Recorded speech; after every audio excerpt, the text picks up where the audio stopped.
Hello beautiful family, LosingDrea here, and today we're going to make Polish Pączki.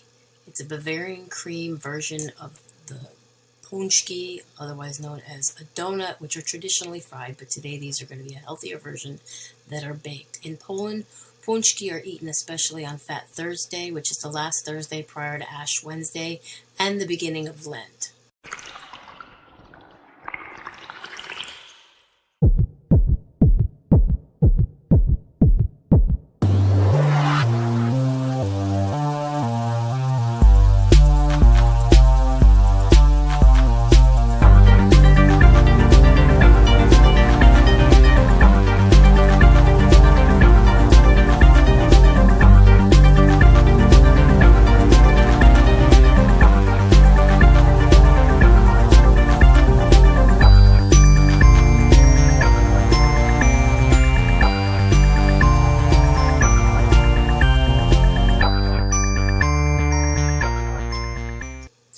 Pączki are usually filled with jam, but you can also use lemon curd, chocolate pudding, or custard. Today I'm going to make custard, and what you see me doing is making the custard first so that I can allow it to cool down before making the donut so it's ready to go when I'm ready. I've put my milk in a pot, and I'm going to continually stir it. I'm adding a 1/4 cup of sugar to my 1 cup of milk, and I am basically beating 1 egg yolk. Getting it ready. I'm just kind of warm my milk just a little bit, and then I'm going to slowly add 1 tablespoon of cornstarch to my milk. And I'm going to stir while I'm adding the cornstarch because I don't want it to clump. So here you're going to see me adding the cornstarch a little at a time, stirring it continually as I add it in. Like I said, you do not want this stuff to clump up on you. It can get near impossible to get rid of the lumps if it does. And you really want to temper your yolk by adding the milk to your yolk slowly. Don't try this at home. I did, and I did not cook my egg. I got very lucky, but you do run a very high risk of cooking your egg yolk by adding it directly into the milk, but it's really not as hot as you think just yet.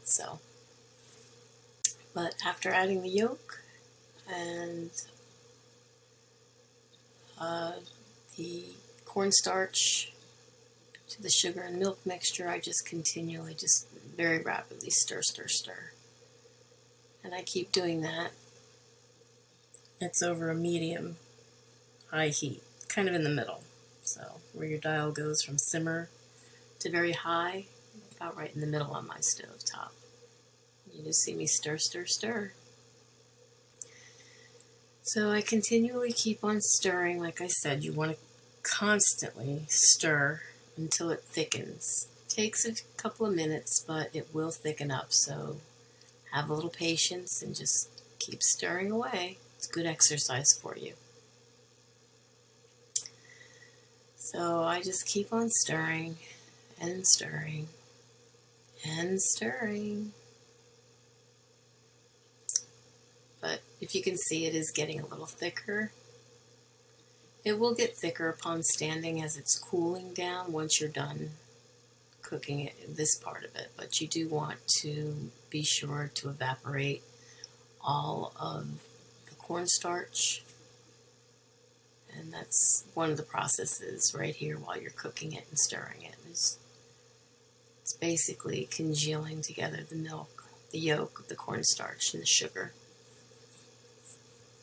And I'm kind of lifting it off the fire every now and again. I do not want to scorch my milk. You do not want to scorch your milk. Trust me, it will taste bad.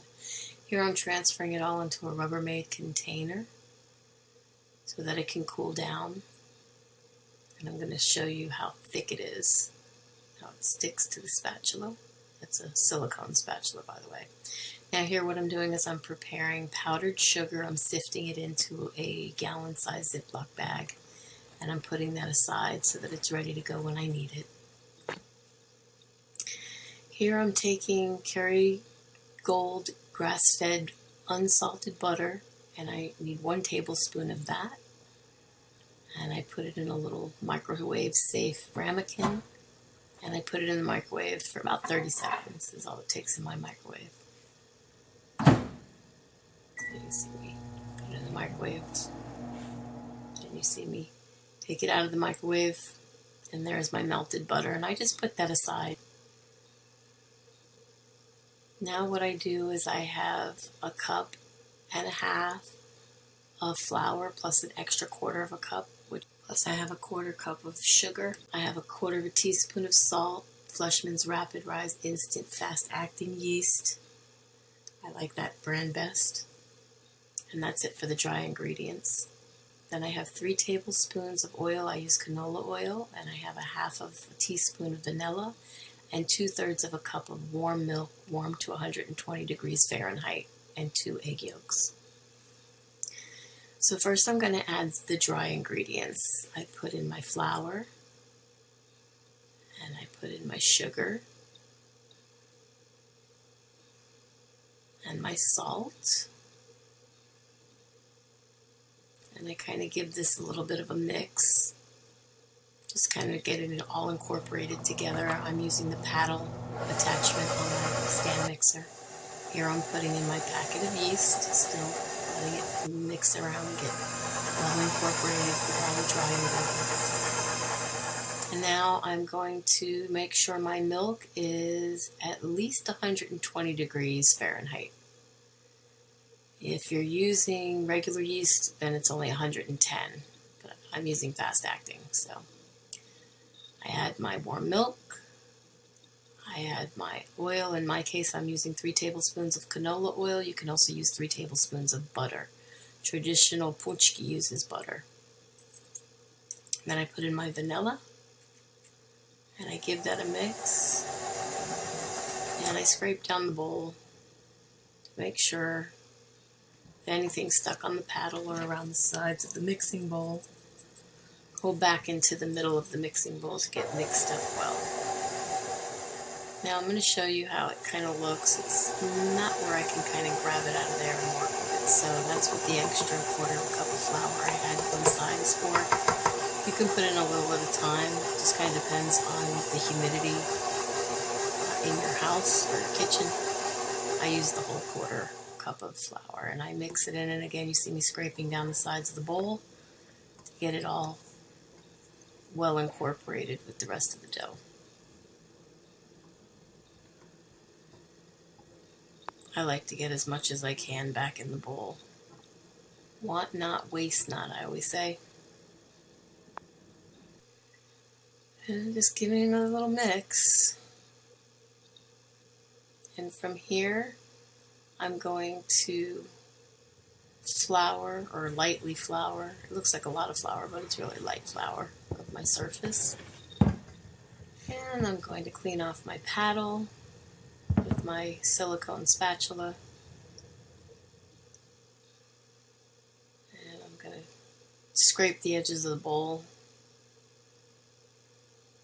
And I'm grabbing a plastic scraper that I use for decorating cakes and taking out dough like I just did. And I'm basically going to knead the dough now by hand, giving it anywhere from 50 to 60 kneads. This is called kneading. What I'm doing is I'm pressing with my palm, rolling the dough forward, and folding it backwards onto itself, pressing forward, rolling it back. And you can count if you'd like. It's about 60 times I actually did it. I'm cleaning up my surface as I go, and I'm making sure that the dough is nice and malleable and it's not sticking to the surface or my hands. And you can kind of get a feel for it if you've ever worked with dough before. And I'm going to roll it into a ball when I'm done kneading it. And I'm going to cover this. You can use plastic wrap or you can use the mixing bowl like I'm going to do. You want to let it sit for 10 minutes, and when it's after 10 minutes, it should be ready to roll.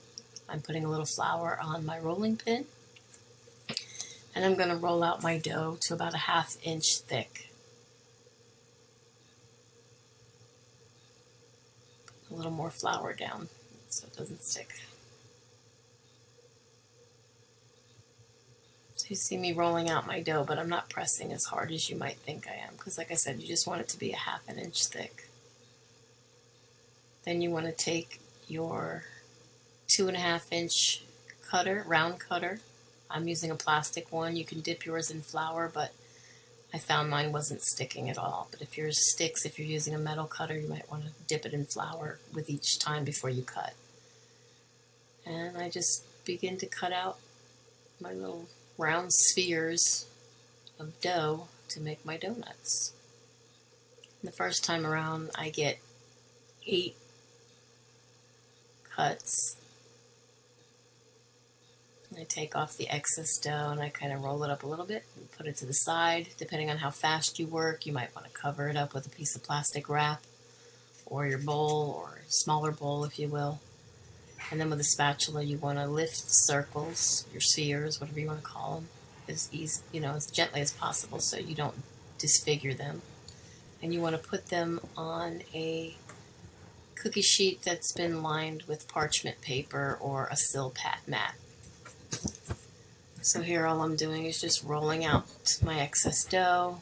Again, trying to get about a 1/2 inch thick.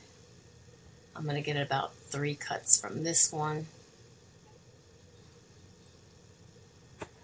So that's 11. I'm rolling it out again. Now I got 12. And I have just enough dough to make one more, and I get a baker's dozen. So I'm actually going to make 13, and I'm going to have a little tiny bit left that I roll into like a donut hole, I guess, if you will, as you'll see. So there's number 13. And there on the cookie sheet, you see my little donut hole, and I'm going to cover this with a tea towel, and I'm going to put it in a very nice warm spot. You could put it under a heat lamp if you want. And you're going to leave it there for about 45 minutes to an hour. And you can see they're a little bit risen, but not like really puffed up. And then I'm going to put them in a preheated oven that I have set preheated for 375 degrees Fahrenheit. And I'm going to bake them for 10 minutes until they're nice and golden brown. So meanwhile, while they're baking, I'm setting up my pastry bag. I'm putting it over a cup because it helps to hold it up so that I have access to the center where I can fill my custard. I didn't show the custard being filled in the cup because I lost that part of the footage, but very easily just scoop the custard out of the Rubbermaid bowl I had it in and put it into the bag, and then lift the bag back up over the cup. Here the donuts are coming out of the oven, and while they're hot, I'm taking that melted butter that I had melted earlier, and I'm taking a brush and I'm brushing the tops and the sides generously with the butter. You just see me kind of like spinning them around, trying to work as fast as I can. It's best to do this while they're still warm. And I put gloves on because it could get a little messy. And basically what I'm going to do is I'm going to toss each one of the buttered donuts down into the powdered sugar in the bag, and I'm going to shake them up, kind of like a shake and bake. Get them nice and coated. Try not to stick my finger in them like the one there on the top that I put my finger in. And get them all nice and coated with powdered sugar. Traditionally, they use granulated sugar. I found the granulated sugar is much too rich. Now here I'm taking my custard in my pastry bag with my donut filler tip, and I'm filling each one with custard. This you're going to have to kind of get a feel for. You can put a little too much. Let me put my thumb down on the top of that one because it started to come out the top. And sometimes you'll put a little too much and it will come right back out the same hole you put it in, but you get a feel for it. I guess you can never have too much unless you really want them to be super pretty. And that's pretty much it. You just fill up each one of your donuts with the custard and then place them on a nice little dish. Here I'm going to eat the donut hole. Delicious. And here they are, all pretty on a nice little cake plate. And you want to serve them warm. Okay, so now is the taste test. A guinea pig. Guinea pig, nice.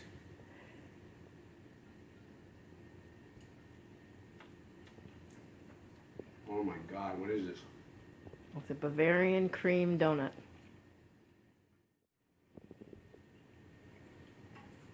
You gonna try some? I did. What do you think about it? Delicious. All right. Need some milk. Dogs want some, don't you? No, I'm not giving it to the dog. That is 100% awesome.